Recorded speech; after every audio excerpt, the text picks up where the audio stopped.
Hi, I'm Michelle Jackson from the Human Services Council, and I'm going to talk to you about 501c3s and lobbying and how you can lobby as a 501c3.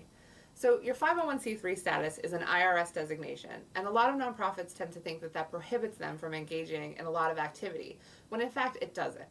The only thing you can't engage in is what are called campaign activities. So you can't support or oppose someone who's running for office, and you can't give money to their campaign. Your organization should never be writing a check to a candidate or a campaign, and you should never put up like a sign in front of your building that says, "Vote for Jane Smith." However, you can do nonpartisan activities like have a candidate forum where you invite the candidates to talk about their views, or you have a candidate questionnaire that you post on your website, or you have a voter registration drive. Not only are these things that you can engage in, but they're great opportunities to find out where candidates stand on your issues, as well as engage the community in voting.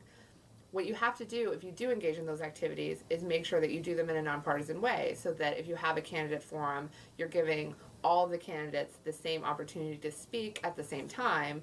And if you do something like a voter registration drive, you're not wearing a button or something that says vote for a particular candidate while you're doing it.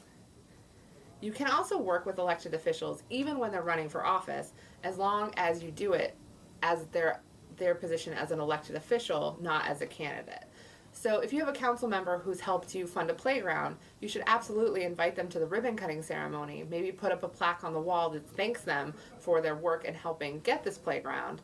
But when you're doing this presentation, you just can't wear a button that says, "and make sure you vote for them."